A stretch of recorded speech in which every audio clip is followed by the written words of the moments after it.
Assalamualaikum warahmatullahi wabarakatuh. Halo anak-anak, bagaimana kabar kalian?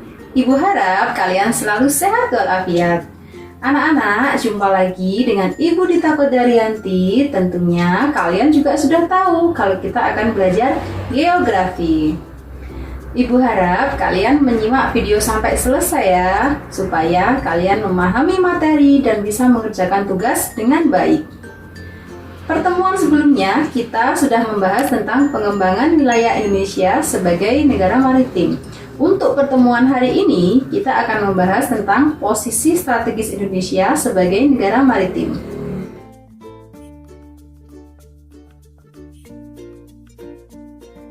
Posisi strategis Indonesia sebagai negara maritim itu didukung oleh potensi laut Indonesia. Nah, anak-anak, potensi laut Indonesia ini memiliki 4 keunggulan. Yang pertama, Indonesia merupakan negara kelautan dan kepulauan terbesar di dunia. Yang kedua, Indonesia memiliki pantai terpanjang nomor 2 di dunia setelah Kanada. Kurang lebih panjang pantai Indonesia itu mencapai 54.716 km. Yang ketiga, luas laut di Indonesia itu 3/4 dari luas seluruh wilayah Indonesia. Yang terakhir, terdapat Selat Malaka dan Alki atau alur laut kepulauan Indonesia. Anak-anak, adanya Selat Malaka dan Alki ini secara umum merupakan jalur perdagangan yang strategis yang mana dilalui oleh kapal-kapal perdagangan dunia.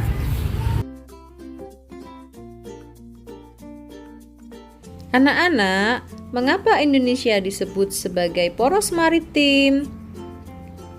Indonesia disebut sebagai poros maritim karena letaknya yang sangat strategis di persilangan dunia, yaitu di antara 2 benua dan 2 samudra. 2 benua diantaranya benua Asia dan benua Australia, sedangkan 2 samudra yaitu Samudra Pasifik dan Samudra Hindia.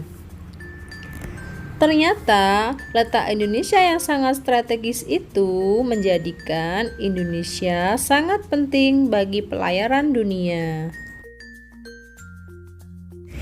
Dari letak geografis di persimpangan dunia, hal ini sangat menguntungkan Indonesia karena Indonesia menjadi jalur lalu lintas laut dan udara dunia. Sebagai konsekuensinya, Indonesia memiliki ALKI atau Alur Laut Kepulauan Indonesia. Alur Laut Kepulauan Indonesia ini menjadi jalur pelayaran internasional. Selain itu, Indonesia juga memiliki 39 selat, di mana 4 selat menjadi choke point dari 9 choke point yang ada di dunia. Anak-anak, perlu kalian ketahui, choke point itu merupakan suatu istilah yang digunakan oleh dunia militer dengan mengacu pada keadaan geografis suatu wilayah yang dilaluinya dengan mengurangi kekuatan.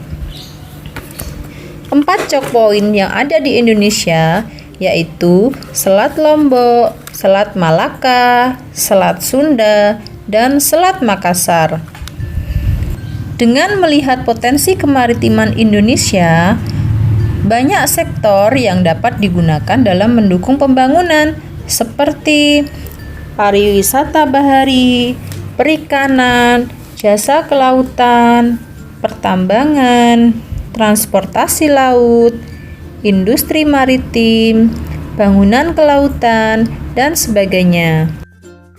Berikutnya, tantangan posisi strategis Indonesia. Tantangan yang pertama yaitu di balik posisi yang strategis tersebut ternyata terdapat ancaman terhadap kedaulatan bangsa. Oleh karena itu, untuk menjaga kedaulatan dan kepentingan negara, Indonesia harus dapat menyelesaikan batas-batas wilayah dengan negara tetangga. Yang kedua, seperti yang kita ketahui, Indonesia memiliki sumber daya alam laut yang sangat melimpah. Dari sumber daya alam yang melimpah tersebut, diharapkan kita mampu mengelola dan memanfaatkan secara berkelanjutan supaya menghasilkan kesejahteraan bagi masyarakat dan bangsa Indonesia. Yang ketiga, selama ini pembangunan di Indonesia hanya berpusat di darat. Nah, anak-anak, seharusnya dari hal tersebut lebih bisa meningkatkan kekuatan armada laut untuk dapat menguasai pelayaran dan menciptakan keamanan laut di Indonesia, supaya kapal-kapal Indonesia dapat melakukan pelayaran internasional dengan aman.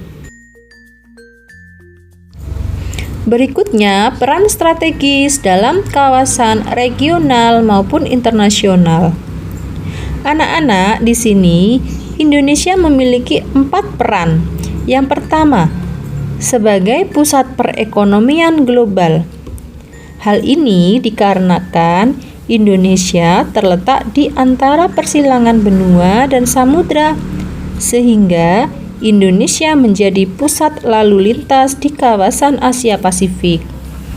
Yang kedua, paradigma maritim memandang laut sebagai keunggulan, sedangkan paradigma kepulauan memandang laut sebagai pemisah.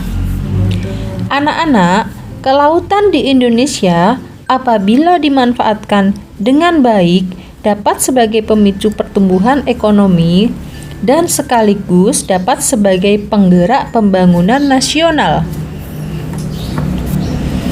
Yang ketiga, Indonesia berbatasan dengan 10 negara. Hal ini apabila tidak ditangani serius dapat menjadi sumber konflik dan sengketa perbatasan. Yang keempat, menjaga stabilitas dan keamanan global.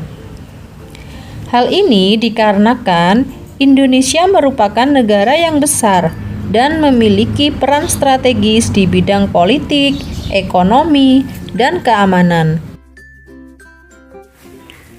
Faktor utama yang mengancam kelestarian sumber daya keanekaragaman hayati laut. Ada 7 faktor. Yang pertama, pemanfaatan yang berlebihan terhadap sumber daya hayati. Yang kedua, teknik dan alat penangkap ikan yang merusak. Yang ketiga, perubahan dan degradasi fisik habitat. Yang keempat adalah pencemaran. Yang kelima, introduksi spesies asing. Yang keenam, konversi kawasan lindung yang dijadikan untuk pembangunan lain. Dan yang terakhir adalah perubahan iklim global dan bencana alam. Anak-anak, pembahasan selanjutnya adalah strategi pengelolaan maritim di Indonesia. Di sini Budita akan menjelaskan 5 strategi pengelolaan maritim yang dilakukan oleh Indonesia. Yang pertama, menyusun kerangka tata kelola yang tepat. Anak-anak, kerangka pengelolaan potensi maritim di Indonesia ini merupakan suatu hal yang dasar dalam pemanfaatan sumber daya yang ada. Tujuannya yaitu supaya pengelolaan dan pemanfaatan laut dapat terintegrasi antara satu sektor dengan sektor yang lain. Yang kedua, peningkatan sumber daya manusia. Pengelolaan kelautan Indonesia itu tidak dapat dipisahkan dari peran manusia.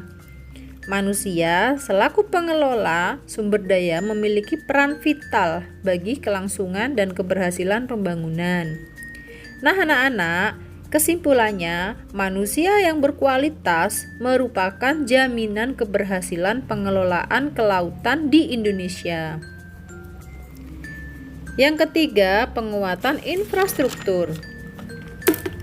Pembangunan sektor infrastruktur adalah pondasi dari pembangunan dan pengelolaan kelautan dan sektor lainnya ya. Apabila infrastruktur di Indonesia sudah sesuai dengan standar, maka pengelolaan kelautan dapat berjalan sesuai dengan rencana. Yang keempat, membangun sistem transportasi yang sinkron.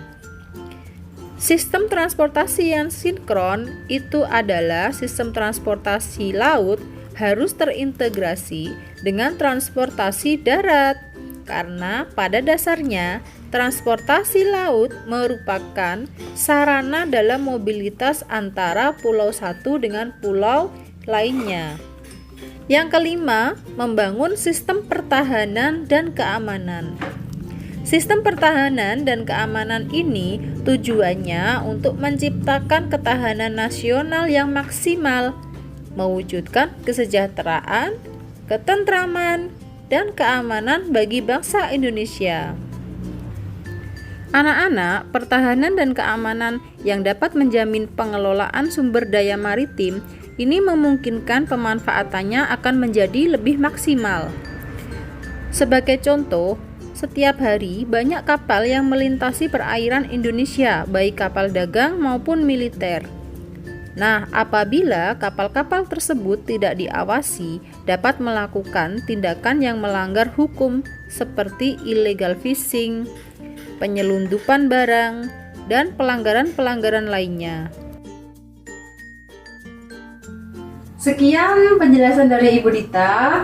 Ibu harap kalian memahami apa yang Ibu sampaikan. Semoga ilmu dari Ibu Dita bermanfaat untuk kalian. Jangan lupa pesan Bu Dita untuk selalu mematuhi protokol kesehatan dari pemerintah dengan cara jaga jarak, memakai masker, dan selalu cuci tangan. Terima kasih. Wassalamualaikum warahmatullahi wabarakatuh.